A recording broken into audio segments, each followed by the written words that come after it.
দুনিয়ার সব জায়গায় পানি ছিল, কোথায় কথা বলা লাগবে?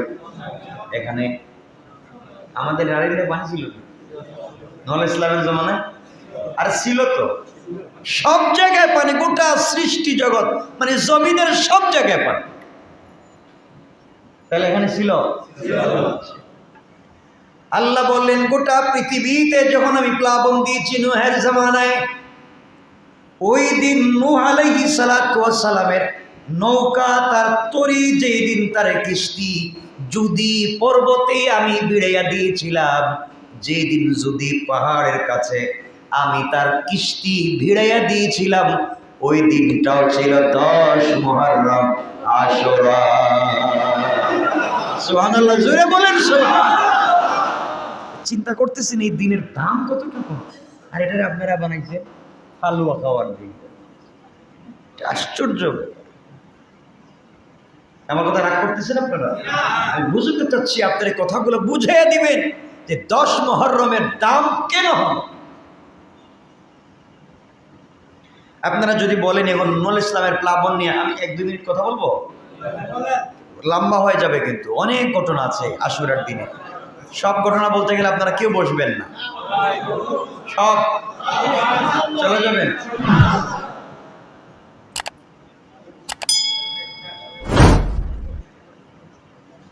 সংক্ষেপ করে করে বলছি, মনে রাখবেন। আমার মুসলমান বন্ধুগণ, গভীর মনোযোগ। নূহ আলাইহিস সালাতু ওয়াস সালামের জামানায় মানুষ আল্লাহর ইবাদত করতে ভুলে গেল। মানুষ আল্লাহ পাকের ইবাদতকে ভুলে গিয়ে তারা মূর্তি পূজায় লিপ্ত হয়ে গেল। এ সকল মানুষকে সঠিক পথে পরিচালনার জন্য আল্লাহ তাআলা নূহ আলাইহিস সালাতু ওয়াস সালামকে নবী বানিয়ে পাঠালেন। হযরতে নূহ আলাইহিস সালাতু ওয়াস সালাম পৃথিবীতে আগমন করলেন। তিনি একাধারে 950 বৎসর যাবৎ মানুষকে দ্বীনের দাওয়াত দিলেন। আল্লাহু আকবার। আপনি তো একদিন দাওয়াত দিচ্ছেন, সকালবেলা না শুনলে পরের দিন পিটানো শুরু করে দিবেন। কথা শুনিস না, আমার দাওয়াত দিলাম, তাফসীরে আসিস না, কথাবার্তা শুনিস না। হযরতে নূহ আলাইহিস সালাম 950 বৎসরে মানুষকে দ্বীনের দাওয়াত দিলেন, কিন্তু কয়েকজন মানুষ ছাড়া 80, 83, 84, 85, 86 জন মানুষ ছাড়া কেউ মুসলমান হয় না। 950 বছরে কয়জন? 80-র মতো। এই অবস্থায় তারা গোটা দুনিয়ার মানুষ মিলে হযরতে নূহ আলাইহিস সালামকে নির্যাতন করতে লাগলো, শারীরিক নির্যাতন। বর্ণনায় পাওয়া যায় কাফেরেরা তাকে সারাদিন প্রহার করত, সারাদিন তাকে বেত্রাঘাত করত। কি করত? সারাদিন তাকে প্রহার করত। রাত্রবেলায় মৃত ভেবে সারাদিন যখন সূর্য উদিত হতো ওই সময় থেকে তাকে মারা শুরু করত। সূর্য ডোবা পর্যন্ত মারত। অপরাধ তিনি কালিমার দাওয়াত দিতেন, এক আল্লাহর দাওয়াত দিতেন। সন্ধ্যার পরে তারা মনে করত তিনি মরে গিয়েছেন, এই মরা মানুষ মনে করে চলে যেত। পরদিন তিনি যখন চেতনা ফিরে পেতেন তখন তিনি আবার কালিমার দাওয়াত দেওয়া শুরু করে দিতেন। সুবহানাল্লাহ। কেমন নির্যাতন! এমন মায়ের কি কেউ খাইছেন কালিমার দাওয়াত? খান নাই। এরপরে আপনাদের মতো আমাদের মতো আশিক রাসূলের কয়জন আছে দুনিয়া? নবীগণ মানুষের প্রতি স্নেহপ্রবণ হয়ে থাকেন, রাগ করেন না। মানুষ কিভাবে পরকালে কঠিন আযাব থেকে নিজেকে বাঁচাতে পারে এই জন্যে সারাদিন উম্মতের চিন্তার ফিকির করে থাকে আম্বিয়া কেরাম। কিন্তু কাফেরের এই চরম উপকারী নবীকে চিনতে পারল না। তারা তাকে মারতে লাগলো, মাঝে মাঝে পাগল বলে কাপড় টানা হেঁচড়া করতে লাগলো, বাচ্চা কাচ্চা দিয়া তার চুল দাড়ি টানাতে লাগলো। সত্যের প্রতি আহ্বানে তারা সারাদিন না বরং হাসি তামসা করতে লাগলো। অবশেষে আল্লাহর পয়গম্বর নবীকে কথা আল্লাহ তাআলা জানাইয়া দিলেন, হে পয়গম্বর, যে কয়েকজন ঈমান এনেছে তাদেরকে ছাড়া আর কোন লোক ঈমান আনবে না, মুসলমান হবে না। আপনি যতই দ্বীনের দাওয়াত দেন, খাতামাল্লাহু আলা কুলুবিহিম ওয়া আলা সামঈহিম ওয়ালা আবসারিহিম গিশাওয়া, আপনি যতই বুঝান এদের দিলে মোহর মারা হয়েছে, এদের চোখে মোহর মারা হয়েছে, এদের কানে মোহর মারা হয়েছে, কান দিয়া শুনে না, চোখ দিয়া দেখে না, দিল দিয়া বুঝে না। এমন মানুষ আমাদের সমাজে আছে, সত্য দেখবার পরে মানতে চায় না, সত্য বুঝবার পরে মানতে চায় না। এরপরে ভালো মানুষকে ফাঁসাবার জন্য যারা দালালি করে, মনে রাখবেন এরা গাদ্দার আর জাহিল আছে। আল্লাহ রাব্বুল ইজ্জত ওয়াল জালাল বলছেন, যাদের দিল শক্ত হয়ে গিয়েছে, কলব নষ্ট হয়ে গিয়েছে, চক্ষু বন্ধ হয়ে গিয়েছে, থাকবার পরেও দেখে না, কান থাকবার পরেও শুনে না। আল্লাহ বললেন কোরআনে কারীমের 11 নম্বর সূরা হুদের 36 নম্বর আয়াতে আল্লাহ বললেন, ওয়া উহিয়া ইলা নূহিন আন্নাহু লাই ইউমিনা মিন কওমিকা ইল্লা মান ক্বাদ আমানা ফালা তাবতাইস বিমা কানু ইয়াফআলুন। আল্লাহু আকবার। আল্লাহ নূহ আলাইহিস সালামের প্রতি ওহী করলেন, তিনি বললেন যারা ঈমান এনেছে তারা ব্যতীত তোমার কওমের অন্য কেউ ঈমান আনবে না, সুতরাং তারা যা করে তার জন্য তুমি দুঃখিত হইও না।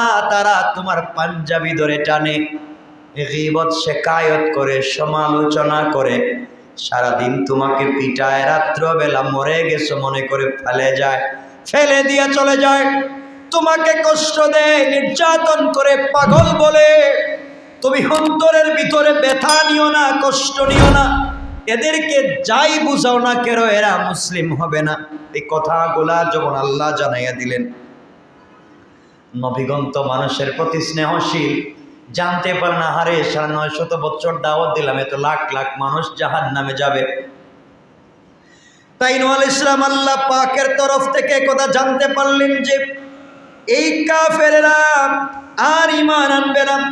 তখন তাদেরকে উদ্ধারের জন্য তিনি নতুন চিন্তা করতে লাগলেন। চিন্তা করেন ভালো মানুষ কাকে বলে? যারা সারাদিন পিঠায়, রক্ত জড়ায়, পাগল বলে টানাইচেড়া করে। এখন আল্লাহ আয়াত নাজিল করার পরে একজন ভালো মানুষ চিন্তা করে এরপরেও কেমনে উম্মতকে বাঁচানো যায়। সুবহানাল্লাহ বলেন। এরপরেও চিন্তা করতেছেন কেমনে বাঁচানো। তিনি দেখলেন তারা দুনিয়াতে যতদিন বেঁচে থাকবে ততদিন শুধু তাদের গুনাহই বাড়তে থাকবে, না কমবে? তাদের গুনাহ বাড়তে থাকবে। আর দুনিয়ায় বেঁচে থাকলে তাদের গুনাহ যদি বাড়তে থাকে, পরকালে আযাব কমবে না বাড়বে? জীবিত থাকলে এদের বংশ বৃদ্ধি হবে।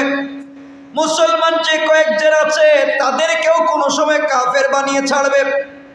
সুতরাং এই মুসলমানদেরকে আযাব থেকে মুক্ত করার জন্য, সম্পূর্ণ রক্ষা করার জন্যে, কিয়ামতের দিনে কাফেরদের আযাব আর না বাড়াবার জন্যে তিনি চিন্তা করতে লাগলেন কি করা যায়।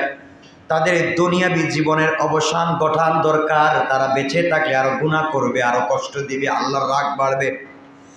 তাই তিনি আল্লাহ পাকের কাছে দোয়া করতে লাগলেন। তিনি বললেন কোরআনে কারীমের 71 নম্বর সূরা নূহের 26 এবং 27 নম্বর আয়াতে আল্লাহ বললেন وقال نوح رب لا تذر على الأرض من الكافرين ديارا إنك إن تذرهم يضلوا عبادك ولا يلدوا إلا فاجرا كفارا رب اغفر لي ولوالدي ولمن دخل بيتي مؤمنا وللمؤمنين والمؤمنات ولا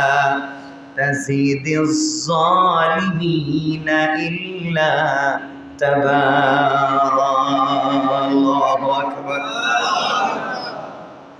নূহ আলাইহিস সালাম আল্লাহর কাছে বলতে লাগলেন, হে আমার পালনকর্তা, হ্যাঁ আমার রব, পৃথিবীতে কাফেরদের মধ্য থেকে একটি গৃহবাসীকেও তুমি ছেড়ে দিও না।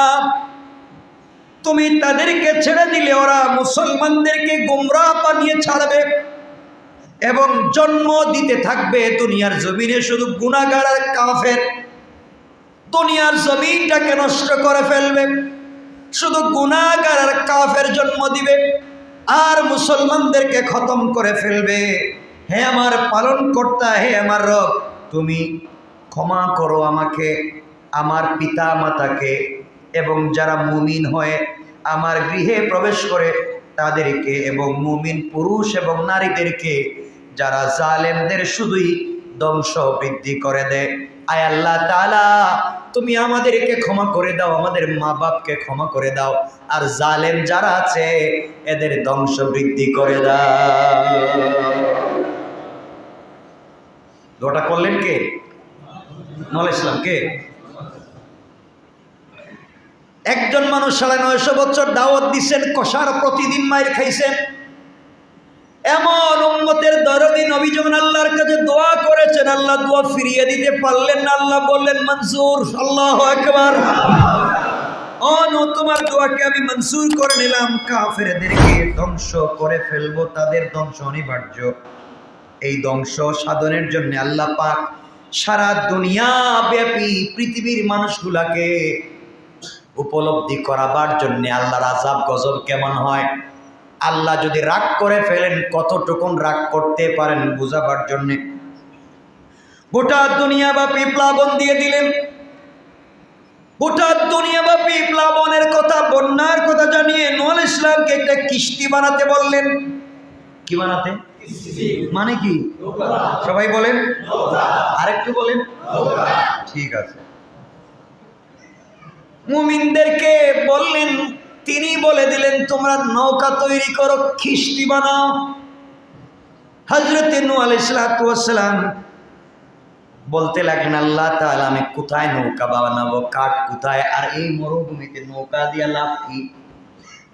জীবনে যেখানে পানি আসে না, পানির জন্য আমরা হাহাকার করি, তাও বলতেছেন মরুভূমিতে নৌকা।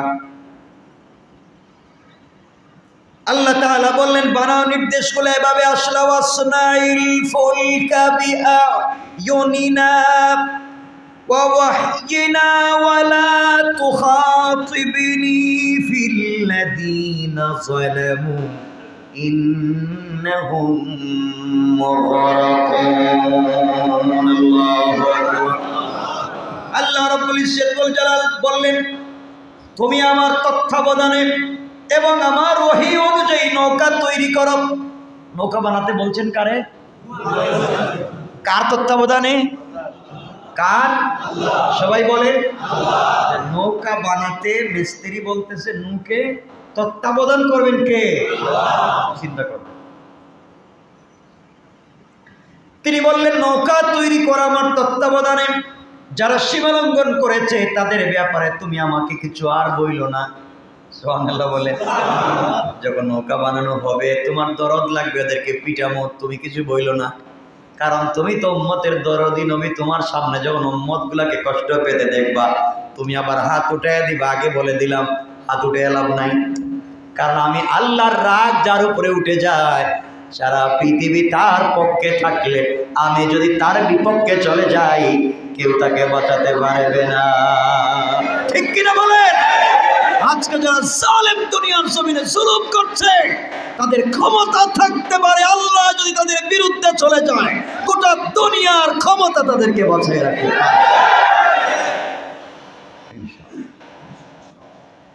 এজন্য আমার মুসলমান বন্ধুগণ, 11 নম্বর সূরা হুদের 37 নম্বর আয়াতে আল্লাহ বলে দিলেন তুমি আমার তত্ত্বাবধানে আমার ওহী অনুযায়ী তুমি নৌকা নির্মাণ করো, যারা সীমা লঙ্ঘন করেছে তাদের ব্যাপারে তুমি আমাকে কিছু বইলো না।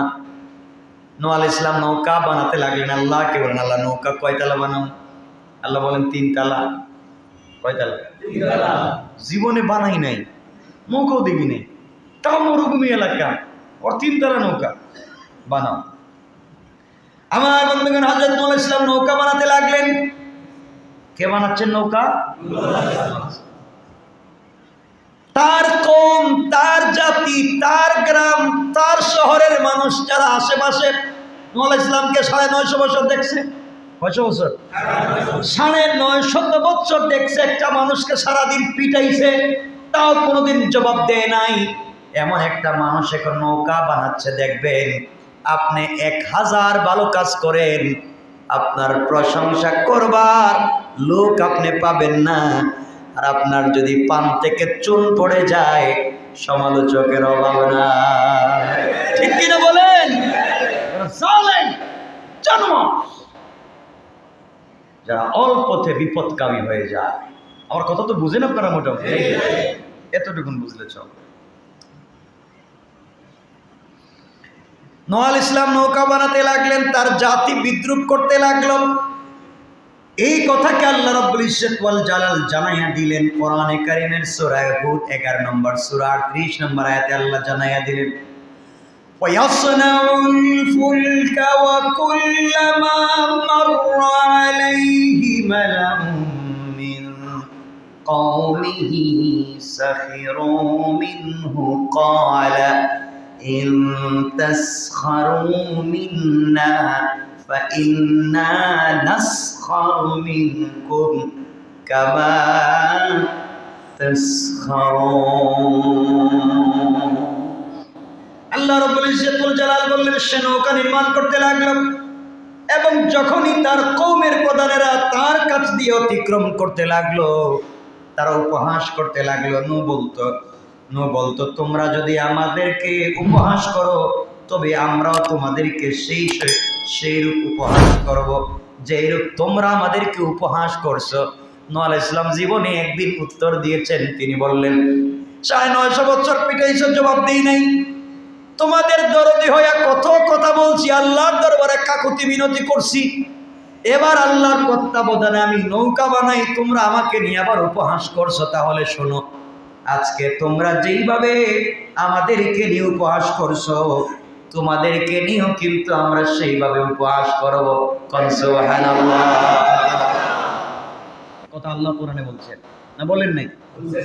আল্লাহ বলছেন, আমিও আল্লাহু ইস্তাহজিউ বিহিম ওয়া ইয়ামুদ্দুহুম ফি তুগয়ানিহিম ইয়ামাউন। আল্লাহ বলছেন, যারা আমার বন্ধু বান্ধবদেরকে নিয়ে ঠাট্টা মস্করা করো, আমি আল্লাহ যদি ঠাট্টা বিদ্রুপ শুরু করে দেই রে, পৃথিবীর কারো ক্ষমতা নাই বিদ্রুপ থেকে তোমাদেরকে বাঁচাবে। কোন ঠিক কিনা? আমার বন্ধুগণ, তিনি বলতে লাগলেন, অদূর ভবিষ্যতে তোদের উপর তুফান আসতেছে, শাস্তি আসবে, তোমাদের উপরে তুফান আসবে, তোমাদের বন্যা আসবে, পানিতে তোমরা ডুবে মরবে। তারা বলছে, পাগলেও তো শুদ্ধ করে সুন্দর করে কথা বলে। আমাদের বাপ দাদা 100 সিঁড়ি গেছে, কেউ জানে নেই মরুভূমিতে পানি আসতে, আর তুমি বলছো মরুভূমিতে বন্যা হবে। এই বলে যখন তারা উপহাস করতে লাগলো, তিনি বললেন, যদি হয়ে যায়, যদি বন্যা হয়ে যায়, যদি তুফান হয়ে যায়, আমরাও কিন্তু উপহাস করব। নবীর প্রতি তাদের বিদ্রুপের একটি বিরল ঘটনা আছে, বলবো নাকি? এগুলা বললে বাকি ওয়াজ কোনদিন করবো? এগুলো বললে তো আমি চাচ্ছিলাম যে একদিন, যেহেতু আমি সব ঘটনা আপনাদেরকে শোনাইয়া দিই, এক অ্যালবামে থাকবে, আপনাদের কাছে মনে থাকবে। কারণ আমি তো একটা ঘটনা দিয়ে এক দিন ওয়াজ করতে পারি, বুঝলেন না? আমি চাচ্ছিলাম সবগুলো বলে দেই, সংক্ষেপ করে। তাহলে শুনেন, বলে দেই। এই ঘটনার থেকে আপনার আমার শিক্ষা আছে। মানুষ যদি বিদ্রুপ করেন, যে কাউকে নিয়ে বিদ্রুপ করবেন না, কাউকে আপনি জুলুম করবেন না, আপনি জালেম হবেন না। ঈমান না আনার কারণে কাফেরদেরকে মহাপ্লাবনে ডুবিয়ে মারার জন্য আল্লাহ রাব্বুল ইজ্জত ওয়াল জালালের পয়গম্বর ভবিষ্যৎবাণী করলেন। সবাই অবিশ্বাস করতে লাগলো যে মরুভূমিতে নৌকা চালানো যায়, বুঝতে পারলাম না। এই কথা বলে নূহ আলাইহিস সালামের কাফের উম্মতেরা বলতে লাগলো, নূহ একটা পাগল, আর তার আল্লাহ হয়েছে আরেক পাগল। নাউজুবিল্লাহ বলে। নৌকা চলে নদীতে, এ দেখি নৌকা বানায় কোথায়? মরুভূমিতে। তারা নূহ আলাইহিস সালামকে গালি দিতে লাগলো। আল্লাহর নির্দেশে নৌকা নির্মাণ সমাপ্ত করে বন্যার অপেক্ষায় থাকলেন হযরতে নূহ আলাইহিস সালাম। নৌকার প্রতি কাফেরদের ঘৃণা এবং কৌতুক দিন দিন বাড়তে লাগলো। কথা কি বুঝাইতে পারছি? নৌকার প্রতি যখন মানুষের ঘৃণা এবং কৌতুক দিন দিন বাড়তে লাগলো, অসভ্যই কাফেররা এক পর্যায়ে পৌঁছে গেল যে নৌকা নিয়ে তারা তামাশা শুরু করে দিল। তামাশা চলে, তারা যখন নৌকায় যেত, নৌকার আশেপাশে যেত, তখন নৌকায় গিয়ে তারা দল বেঁধে টয়লেট করত। আসতে বললেন নজর। এই তামাশা তাদের একটা উৎসবে পরিণত হল। তারা বিভিন্ন এলাকায় মানুষ পাঠাইয়া খবর দিত, গুড়া পাঠাইয়া খবর দিত, আসো নূহের নৌকায় টয়লেট করো। বলেন নাউজুবিল্লাহ। দলে দলে লোক এসে অশ্লীল আনন্দ উপভোগ করে চলে যায়। মুসলমানগণ সংখ্যায় মাত্র কতজন? ধরেন ৮০ জন। ৮০ জন কয় জোড়া হয়? মাত্র ৪০ জন। মাত্র ৮০ জন মানুষ। কাফেরদের অভাব নাই। এই বেয়াদবি সহ্য করাও যায় না, প্রতিরোধও করা যায় না। কয়েকদিন যেতে না যেতেই দেখা গেল কাফের সমাজের ভিতরে কুষ্ঠরোগ দেখা দিল। কি রোগ দেখা দিল? কুষ্ঠরোগ দেখা দিল। দেহের ভিতরে ঘা হওয়া শুরু হলো। ঘাড় সরে না, যতই চিকিৎসা করা হয় তত ঘা তো কমে না, বরং বেড়ে যায়। ঘা দিয়েছেন কে? কোনো ওষুধেই কাজ হয় না। কষ্ট সহ্য করা যায় না, পুরা দেশে হাহাকার। শুধুমাত্র কুষ্ঠরোগ হয় নাই ৪০ জন মানুষের। আর ৮০ জন। ৪০ জন পুরুষ, ৪০ জন নারী হইতে পারে। ৮০ জোড়া, ৪০ জোড়া, আর একজন নূহ আলাইহিস সালাম। পুরা দেশের ভিতরে হাহাকার, পুরা দুনিয়ায় হাহাকার। সবার মধ্যে শুধু কুষ্ঠরোগ দেখা দিয়েছে। একদিন একটি লোক নৌকায় গেল, কেউ বলছেন একজন বৃদ্ধা মহিলা অথবা বৃদ্ধ পুরুষ, যে কেউ হোক। এই বৃদ্ধ মানুষ হাঁটতে পারে না, বিছানায় পড়ে আছে, কুষ্ঠরোগে পচে গিয়েছে। তাও তারে ২, ৪, ৫ জন দইরা নিয়ে যাচ্ছে ওখানে টয়লেট করাবার জন্য। চিন্তা করতেছেন? আপনারা বুঝতেছেন কত বড় জালেম? তাও কিছু লোক ধরে নিয়ে যাচ্ছে ওখানে টয়লেট করবার জন্য। ওখানে যাওয়ার পরে দেখে ৩ তলা নৌকা কানায় কানায় ভর্তি। মানে বুঝতেছেন কি কাজ করছে? ওই বেচারা বৃদ্ধা মানুষ আবার শরীরে অসুস্থ। তাকে যখন বসিয়ে দেওয়া হয়েছে টয়লেট করবার জন্য, পা ফসকে একবারে হেড অফিসে গেছে। পা ফসকে যখন নৌকার ভিতরে ঢুকে গেল, পুরা টয়লেটের ভিতরে হাবুডুবু খেতে লাগলো। কোন রকমের টাইনা টুইনারে উপরে উঠাইল। সবাই উঠাইয়া যখন তারপর বাড়িতে নিয়ে তার গা থেকে ধুয়ে মুছে সবকিছু পরিষ্কার করে দিল। পরিষ্কার করে দেখে তার শরীরে আর কুষ্ঠরোগ না। আসতে বললেন? যে রোগের চিকিৎসা দুনিয়ার জমিনে নাই, সে রোগ সারা শরীরকে খেয়ে ফেলেছে। সে রোগ এখন দূর হয়ে গেছে। বেচারা সম্পূর্ণ সুস্থ। সকালবেলায় প্রতিবেশীরা তাকে দেখতেছে, সব থেকে বেশি অসুস্থ ছিল, সে সুস্থ হয়ে গেল। জিজ্ঞাসা করলো কোন ঔষধ ব্যবহার করলে, কোন মেডিসিন ব্যবহার করে সুস্থ হলে? সে বলল আসলে মেডিসিন না, পা ফসকে পড়ে গেছিলাম। পা ফসকে নৌকার ভিতরে পড়ছিলাম, হেই বরকতের টেলায় সুস্থ। এখন সবাই মনে করছে তাইলে আরেকটু দেখা যাক, আরেকজন রে নিয়ে গেছে, এমন অসুস্থ ভিতরে ঢুকাইছে, আবার বাইর করছে। চিন্তা করতেছেন? ওই যে নূহ আলাইহিস সালাম বলছিলেন আমরা হাসবো, মনে আছে আপনাদের? নূহ আলাইহিস সালাম বলছিলেন কি আমরা উপহাস করব? এই যে আরম্ভ হয়ে গেল। এজন্য যে কাউকে নিয়ে উপহাস করতে যায়েন না। একজন ১০০০ ভালো কাজ করার পর একটা খারাপ কাজ হয়তো করেছে, তাকে উপহাস করবেন না। সে যদি মাসলুম হয়ে যায়, আল্লাহ আপনাকে উপহাসের পাত্র বানায়। মনে রাখবেন। যখন এই লোকটা অসুস্থ হয়ে গেল, পুরা দেশের মানুষ বালতি নিয়া, প্লেট নিয়া, জগ নিয়া, ড্যাগ নিয়া, যা পায় তা নিয়ে দৌড়ায়। কই যায়? নৌকায় যায়। নৌকায় যায়, এতদিন তারা যায় কেন জমা করছিল তা বরকত মনে করে বাড়িতে নিয়ে আসে। মাথা থেকে পা পর্যন্ত মালিশ করতে লাগে। যারাই শরীরে লাগায় তারাই সুস্থ হয়ে যায়। কৌশল করছেন কে? এজন্য আমার আল্লাহ কোরআনে কারিমে বলছেন, আমি যদি কৌশল করি শয়তানি ঠিক করি, আল্লাহ বললেন ওয়া মাকারু ওয়া মাকারাল্লাহ ওয়াল্লাহু খায়রুল মাকিরিন।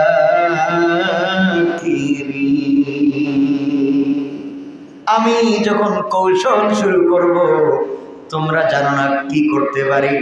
আমার কৌশল তো তোমাদের চাইতে আরো বড়। এখন সময় আনতে লাগলো নিজের বাড়িতে। নূহ আলাইহিস সালাম আল্লাহকে বলছিলেন, আল্লাহ এই যে কাজ করলো, তিনতলা যে ভরলো, এটা পরিষ্কার করবো কেমনি? আল্লাহ বল, ব্যবস্থা আমি করব, যেহেতু এইটা নৌকা বানাতে দায়িত্ব দিয়েছি তোমাকে। আর আল্লাহ কি করতেছেন? তত্ত্বাবধায়ক। আমি যেহেতু নৌকার তত্ত্বাবধায়ক, আমি তারা যাই করুক না কেন পরিষ্কারের ব্যবস্থা করবো আমি। আমরা যদি আল্লাহর গোলাম হয়ে যাই, যত মানুষ আমাদেরকে গালি দেখ না কেন, আমাদের আল্লাহ কিন্তু ছেড়ে দিবেন না।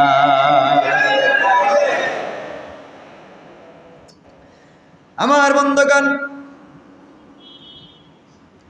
এক পর্যায়ে কাফেরদের এলাকায় এই টয়লেট নিয়ে কাড়াকাড়ি শুরু হলো, মারামারি শুরু হলো, মানুষ আহত হতে লাগলো।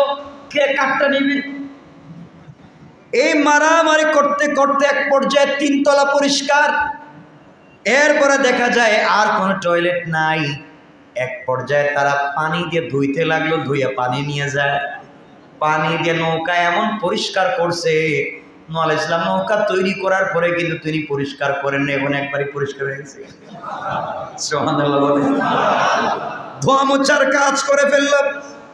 তারা দেখে নৌকা ধুইয়া পানি নিলেও রোগ আরোগ্য হয়ে যায়। সুবহানাল্লাহ বলেন। আপনার চোখে কোনো আলেম খারাপ হতে পারে, কোনো ভাই খারাপ হতে পারে, অথবা তার কোনো পার্সোনাল কোনো আমল আছে, যে আমলের কাছে আপনার পুরা জিন্দেগির আমলের কোনো কাজ হবে না। ঠিক কিনা বলেন? এজন্য পার্সোনাল কিছু আমল, গোপন কিছু আমল নিজের কাছে রাখবেন, নিজের কাছে রাখবেন ইনশাআল্লাহ। এটা ছিল একটা উপহাস। এটা কি ছিল? উপহাস। তোমরা যা করছো তোমরা তাই করতেছো। আরেকটা উপহাস ছিল তাদেরকে ডুবাইয়া মারা, তাদেরকে ডুবাইয়া মারা। এজন্য মুসা ইসলাম হযরত নূহ ইসলাম যে বলছিলেন আমরা উপহাস করব তোমাদেরকে নিয়ে, আল্লাহ শুরু করে দিলেন। এটা হলো দুনিয়ার শাস্তি। কিসের? আখেরাতে।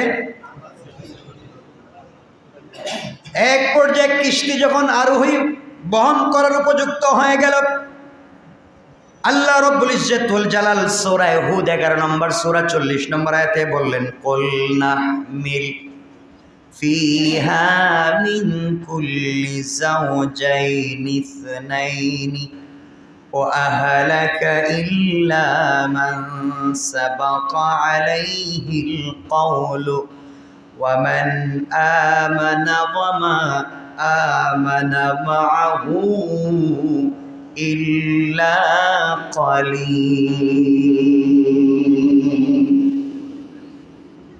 আল্লাহ বলেন নহরেতে উঠিয়ে নাও, প্রত্যেক শ্রেণীর যুগলদের জুটিকে দুটি করে, সবগুলা প্রাণীকে দুটা দুটা করে উঠাইয়া নাও। আর যাদের বিরুদ্ধে আযাবের পূর্ব সিদ্ধান্ত হয়েছে তারা ব্যতীত তোমার উম্মতগুলাকে উঠিয়ে নাও, তোমার পরিবার পরিজনকে এবং যারা ঈমান এনেছে তাদেরকে উঠাইয়া নাও। নৌকার ভিতরে নারী উঠাতে লাগলেন, পুরুষ উঠাতে লাগলেন, পশু পাখি উঠাতে লাগলেন জোড়ায় জোড়ায়। কি কেমনে? ওখানে কুত্তাও ছিল, কুকুর ছিল না? না থাকলে এখন আইল থেকে। পৃথিবীর সকল প্রাণী জোড়ায় জোড়ায় ছিল, সব সৃষ্টি জোড়ায় জোড়ায় ছিল। নির্দেশ অনুযায়ী নূহ আলাইহিস সালাম কিস্তিতে আরোহণ করতে লাগলেন, সব কিছুকে উঠাতে লাগলেন। ইতিহাস থেকে জানা যায়, যেটা বলছিলাম, নৌকা যখন 3 তলা, মহিলারা ছিল 3য় তলায়, 2য় তলায় আরোহণ করলো পুরুষগণ, নিচ তলায় বরাদ্দ ছিল জীবজন্তু। আল্লাহ পাকের কুদরতে হিংস্র প্রাণী দেখা যায়, সিংহ, বাঘ, হরিণ একই জায়গায়, শিয়াল, মুরগ একই জায়গায় আছে, কেউ কাউকে আঘাত করে না। সুবহানাল্লাহ বলেন। তুফান শুরু হয়ে গেল, মাটির নিচ থেকে পানি উঠতে লাগলো, আকাশ থেকে স্রোতের মতো বৃষ্টি পড়তে লাগলো, মুহূর্তেই গোটা পৃথিবী পানিতে ভরিয়ে গেল।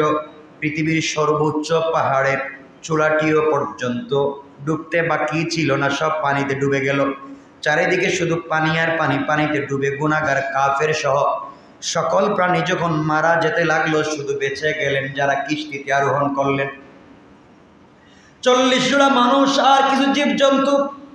অতই পানিতে কিস্তি যখন ভাসতে লাগলো, ভাসতে ভাসতে 40টি অতিক্রান্ত হয়ে গেল। অতঃপর পানি শুকাতে লাগলো, পাহাড় সমূহ জেগে উঠল। একটি পাহাড়ের নাম ছিল জুদি পাহাড়। সেই পাহাড়ে নূহ আলাইহিস সালামের কিস্তি ভিড়ে গেল। আল্লাহ পাক ইরশাদ করলেন, ওয়াকিলা ইয়া আরদু বুলঈ মাআকি ওয়া ইয়া সামাউ আলকিঈ ওয়া ইয়া সামাউ আলকিঈ وغيض الماء وقضي الأمر واستوت على الجودي وقيل بعدا للقوم الظالمين। আল্লাহ জানায় দিলেন, হ্যাঁ পৃথিবী, তুমি তোমার পানিগুলাকে গ্রাস করে নিয়ে যাও, হে আকাশ তুমি ক্ষান্ত হয়ে যাও। এরপর বন্যা প্রশমিত হলো, কাজ সমাধা হলো। নৌকা যদি পর্বতের পাহাড়ের কাছে আরোহণ হলো, যদি পাহাড়ের কাছাকাছি ভিড়ল, গোটা পৃথিবী ধ্বংস হয়ে গেল। যেদিন যদি পর্বতের কাছে নূহ আলাইহিস সালামের নৌকা ভিড়েছিল, তাদেরকে যেদিন আল্লাহ বাঁচিয়ে দিলেন প্লাবন থেকে, ওই দিন ছিল 10 মুহররম আশুরা। কথা কি বুঝতে পেরেছেন আমার? আল্লাহ রাব্বুল ইজ্জত ওয়াল জালাল এই কথা এত সুন্দর করে বুঝিয়ে বললেন, ওয়াকিলা ইয়া আরদু বুলঈ মাকি ওয়া ইয়া সামাউ আখলিঈ ওয়াগীদাল মাউ ওয়াকদিয়াল আমরু ওয়াস্তাওয়াত আলাল জুদি ওয়াকিলা বু'দাল লিল কওমি জালিমিন। আল্লাহ বললেন, সকল ধ্বংস হয়ে গিয়েছে, নৌকা যারা আছে তারাই বেঁচে গেল। আমার বন্ধুগণ, এইভাবে আল্লাহ রাব্বুল ইজ্জত ওয়াল জালাল কিছু মানুষকে ধ্বংস করে দিলেন, কিছু মানুষকে বাঁচাইয়া দিলেন। যেই দিন নূহ আলাইহিস সালামকে বাঁচাইয়া দিলেন, সেই দিন কিবার কয় তারিখ? কথা বলেন, ঘটনা বলছি কয়টা? কথা বলেন। এখন তো 10:30 হয়ে গেছে। এখন ঘটনা বলবো, নাম বলে বলে চলে যাই, ওয়াজ শেষ, কারণ 10:30। আমার তো আরো কিছু কথা বলার উচিত ছিল না। আল্লাহ রাব্বুল ইজ্জত ওয়াল জালাল কোরআনে কারীমের 29 নম্বর সূরা আনকাবুতের 15 নম্বর আয়াতে আল্লাহ বললেন, فَأَنْجَيْنَاهُ وَأَصْحَابَ السَّفِينَةِ وَجَعَلْنَاهَا آيَةً لِلْعَالَمِينَ। আল্লাহ বলেন, আমি তাকে অর্থাৎ নূহকে এবং তার কিস্তিতে যারা আরোহণ করেছে তাদেরকে রক্ষা করলাম, বিশ্বজগতের জন্যে এই কিস্তিকে করলাম একটি নমুনা, যেন পৃথিবীর মানুষ তা থেকে শিক্ষা নিতে পারে। সুবহানাল্লাহ। আমরা শিক্ষা নিতে পেরেছি তো ইনশাল্লাহ? আচ্ছা, ওই দিন মারা গিয়েছিল নূহ আলাইহিস সালামের ছেলেও, কিন্তু এই কথা আমরা নিচ্ছি না, এগুলোতে যাচ্ছি না। 5 নাম্বার বিষয় হলো, নমরুদ ইব্রাহিম আলাইহিস সালামকে আগুনে ফেলে দিয়েছিল। যেই দিন ইব্রাহিম আলাইহিস সালামকে নমরুদের আগুন থেকে বের করে বাঁচাইয়া দিলেন, ওই দিনও ছিল 10 মুহররম আশুরা। কত বড় কষ্ট থেকে বাঁচাইয়া দিলেন। মনে থাকবে তো? কয়টা বললাম? ইব্রাহিম ইসলামকে কেমনে আগুনে ফেলা হলো, কেমনে তাকে কষ্ট দেওয়া হলো, মুশরিকরা কেন তাকে মারতে গেল, আগুনে ফেলতে গেল, ইব্রাহিম অগ্নিকুণ্ডলিতে কেমনে থাকলেন, তার কাপড় পুড়ল না, তার শরীর পুড়ল না, জান্নাতে পোশাক তিনি কেমনে পেলেন, এই পোশাকটা শেষ পর্যন্ত ইয়াকুবের কাছে কেমনে গেল, ইয়াকুব থেকে পোশাকটা হজরতে ইউসুফ ইসলামের কাছে কেমনে গেল, ইউসুফকে তার বাইরে জনভঙ্গ করে একটা গর্তে ফেলে দিয়েছিল, ওই সময় তার ওই পোশাকটা, ইব্রাহিমকে দেওয়া পোশাকটা ইউসুফ ইসলাম পরেছিলেন। সুবহানাল্লাহ। এটা তো অনেক লম্বা কথা, তো এগুলা তো বলতে বলতেই শেষ হয়ে যাবে। তাইলে 5 নম্বর ঘটনা হচ্ছে ইব্রাহিম আলাইহিস সালামকে আগুন থেকে উদ্ধার যেদিন হয়েছিল সেদিন কয় তারিখ ছিল? মুসা আলাইহিস সালাম আল্লাহর সাথে যেদিন কথা বলেছিলেন প্রথম, এই দিনও ছিল 10 মুহররম আশুরা। এখানে তো অনেক লম্বা কথা, মুসা কেমনে কথা বললেন। মুসা আলাইহিস সালামকে যখন আল্লাহ তাওরাত দিলেন, ওই দিনও ছিল 10 মুহররম আশুরা। কয়টা বললাম? কি বল? 6টা 7টা। মুসা আলাইহিস সালামকে নবুয়ত দিলেন একটা ঘটনা, তাওরাত দিলেন আর একটা ঘটনা। মুসা আলাইহিস সালাম আল্লাহর সাথে কথা বললেন 10 মুহররম। মুসা আলাইহিস সালামকে আল্লাহ কিতাব দিলেন 10 মুহররম। কয়টা বলছি? আরো অনেক কথা আছে, এগুলো সব বলতে গেলে আজকে তো নাম বলে বলে যাচ্ছে, আর ওয়াজ করা সম্ভব না। 8 নম্বর ঘটনা হলো ইউনূস আলাইহিস সালাম মাছের পেট থেকে যেদিন রক্ষা পেলেন, ওই দিনও ছিল 10 মুহররম। আপনারা কি চান? আর এই দিনটা আপনারা বানাইছেন কি? এরপরে হচ্ছে ইউনূস আলাইহিস সালামের এই ঘটনাটা অনেক করুণ এবং অনেক শিক্ষণীয়। হজরতে মুসা আলাইহিস সালাম যেদিন দরিয়া পার হয়ে গিয়েছিলেন ফেরাউন থেকে, যেই দিন, ওই দিন ছিল 10 মুহররম। কয়টা বললাম? কয়টা? 9টা। 10 নম্বর ঘটনা হলো ফেরাউনকে ধ্বংস করলেন আল্লাহ। 10 নম্বর হজরত দাউদ আলাইহিস সালামকে আল্লাহ যখন রাজত্ব দিয়েছিলেন, যেই দিন রাজত্ব পাইলেন কে? দাউদ। এই দিনও ছিল 10 মুহররম আশুরা। দুই দাউদের রাজত্ব পাওয়ার একটা বিশাল ঘটনা আছে, যুদ্ধ আছে। কয়টা বললাম? 11 নম্বর হলো হজরতে দাউদ আলাইহিস সালামের ছেলে হজরতে সুলাইমান আলাইহিস সালাম হারানো রাজ্য যেদিন ফিরে পেয়েছিলেন, এই দিনও ছিল 10 মুহররম আশুরা। এই দিনের কত দাম, আর আপনার এই দিনটা মানাইছেন নাকি? আচ্ছা, 12 নম্বর হচ্ছে ঈসা আলাইহিস সালাম চতুর্থ আসমানে যেদিন উঠে গিয়েছিলেন, ওই দিনও ছিল 10 মুহররম আশুরা। কয়টা বলছি? 13 নম্বর হচ্ছে হজরতে ঈসা আলাইহিস সালামকে যেদিন আল্লাহ কিতাব দিয়েছিলেন ইনজিল, ওই দিনও ছিল 10 মুহররম আশুরা। 14 নম্বর ঘটনা হচ্ছে আইয়ুব আলাইহিস সালামকে দীর্ঘদিন অসুস্থ থাকবার পরে যেদিন সুস্থ করেছিলেন, ওই দিনও ছিল 10 মুহররম আশুরা। 15 নম্বর ঘটনা হচ্ছে ইয়াকুব আলাইহিস সালামের ছেলে হযরত ইউসুফ আলাইহিস সালাম যখন হারিয়ে গিয়েছিলেন, যেদিন তিনি আবার বাবার কাছে ফিরে গিয়েছিলেন, ওই দিন ছিল 10 মুহররম আশুরা। কি ঘটনাগুলো! ইউসুফ আলাইহিস সালামের এই ঘটনা তো আপনারা জানেন, এবং এটা হৃদয় বিদারক একটা ঘটনা। কয়টা বলছি? 16 নম্বর ঘটনা হচ্ছে এই পৃথিবী আল্লাহ যেদিন সৃষ্টি করেছেন, এই দিনও ছিল 10 মুহররম আশুরা। পৃথিবী কয়টা বলছি? 17 নম্বর হচ্ছে এই পৃথিবীতে যেদিন প্রথম বৃষ্টিপাত হয়, এই দিনও ছিল 10 মুহররম আশুরা।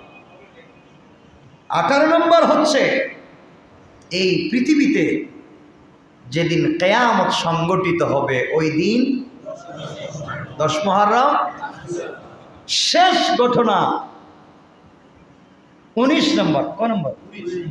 হজরতে হুসাইন রাদিয়াল্লাহু তাআলা আনহুকে কারবালার প্রান্তরে যেদিন শহীদ করা হয়েছিল ওই দিনও ছিল 10 মুহররম।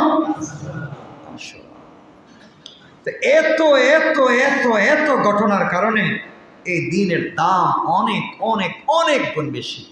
যে কোনো কারণে এই দিনের দাম বেড়ে যায়নি। সুতরাং এই দিনে আমরা রোজা রাখবো ইনশাআল্লাহ। আল্লাহ আমাদেরকে কবুল করুক। এই যে 19টা, আরেকটা বর্ণনা পাওয়া যায় 20টা। তো এগুলা যদি এক একটা বর্ণনা করি তো এক এক দিনের দরকার। শুধু নাম বলে দিলাম। এতগুলা ঘটনার কারণে 10 মুহররমের দাম অনেক বেশি। আমরা এই দিনকে অনেক বেশি গুরুত্ব দিব তো ইনশাআল্লাহ। রোজা রাখবো তো ইনশাআল্লাহ। মা বোনদেরকে বলবেন, মায়েরা বোনেরা যারা এসছেন আপনারাও ওই দিন রোজা রাখবেন। আগের দিন বা পরের দিন মিলিয়ে রাখবেন। আমরা সবাই এই দিন রোজা রাখবো। যেহেতু আমাদের নবী রেখেছেন, সাহাবায়ে কেরাম রেখেছেন, আমরা রোজা রাখবো। আমরা ভালো কাজ করব, পরিবারের সাথে ভালো ব্যবহার করব, স্বামী স্ত্রীর সাথে উত্তম আচরণ করব, সন্তানদেরকে দ্বীনের তালিম দেব, সন্তানদেরকে ভালো মানুষ হিসেবে তৈরি করব। আমরা ঘরের ভিতরে মায়েরা বোনেরা যারা আছেন 5 ওয়াক্ত নামাজের পাবন্দি করবেন, ছোট আওয়াজে কথা বলবেন, সবার সাথে উত্তম আচরণ করবেন, স্বামীর সাথে দেখা করার সময় উত্তম পোশাক পরিধান করবেন, স্বামীর সাথে হাসি মুখে কথা বলবেন, গরম মাথায় তাকে কিছু বলতে যাবেন না। মনে থাকবে সবার? আমরা আপনারাও কিন্তু কিছু বলবেন না, ঘরে গিয়ে শুধু পিটাপিটি মারামারি এগুলো বাদ দিয়ে দেন। আল্লাহ আমাদের সবাইকে হেফাজত করুক। আমার কথা কি মনে থাকবে আপনাদের? ইনশাআল্লাহ। আর কথাকে লম্বা করতে চাই না। 10:30 উপরে হয়ে গেছে, বুঝতে পারতেছি। আপনাদের কারো কোনো প্রশ্ন আছে থাকলে বলুন, নচেত আমি কথা রেখে দিতে চাই। বলুন। জি বলুন।